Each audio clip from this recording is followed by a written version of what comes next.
kita melihat kelanjutan dari topik podcast minggu lalu. Iman kita dibangun melalui pengalaman-pengalaman ini, dan Tuhan melatih kita untuk bersabar, bertekun, kudus, benar, dan mengajar kita untuk berjalan di dalam kemenangan. Alkitab menegaskan bahwa melalui semua ini, kita akan bertumbuh dari iman kepada iman, yaitu dari ujian terhadap satu iman kepada ujian-ujian iman yang semakin meningkat, serta dari kemuliaan kepada kemuliaan, yaitu dari kemenangan kepada kemenangan. Allah menjamin kemenangan setiap kali bagi kemuliaannya, hingga Ia membawa kita ke tempat kedewasaan rohani di mana seharusnya kita berada.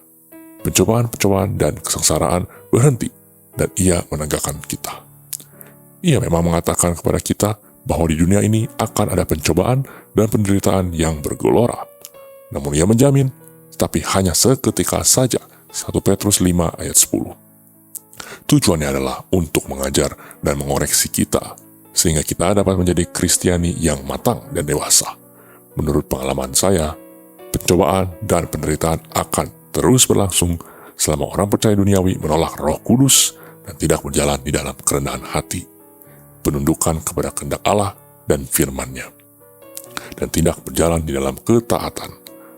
Baptisan api seharusnya ditunggu-tunggu, karena tujuan dari baptisan api adalah untuk membentuk, membuat kita dan menghancurkan kita dari hal-hal kedagingan dan untuk menggiring kita berjalan di dalam roh.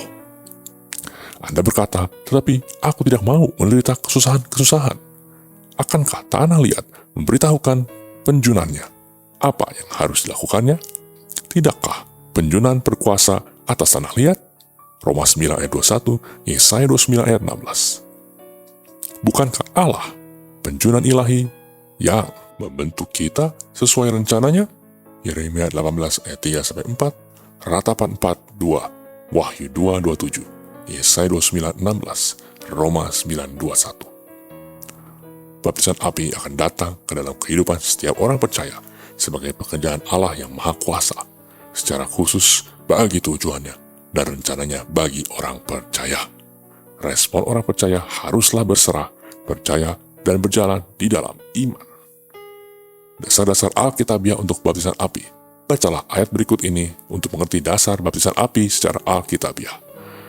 Lukas 3:16, 1 Petrus 2:20-21, 1 Petrus 4 ayat 12, 1 Petrus 1 ayat 6-7, 2 Timotius 3 ayat 12, 1 Timotius 4 ayat 10, Kisah Rasul 9 ayat 16, Yakobus 5 ayat 10, Matius 10 ayat 38, Ibrani 10 ayat 32-33, 2 Tesalonika 1 ayat 3-4, dan 1 Tesalonika 3 ayat 4.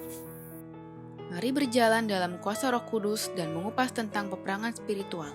Subscribe YouTube channel kami dan nyalakan lonceng notifikasi serta follow sosial media kami untuk mendapatkan konten Kristiani secara reguler.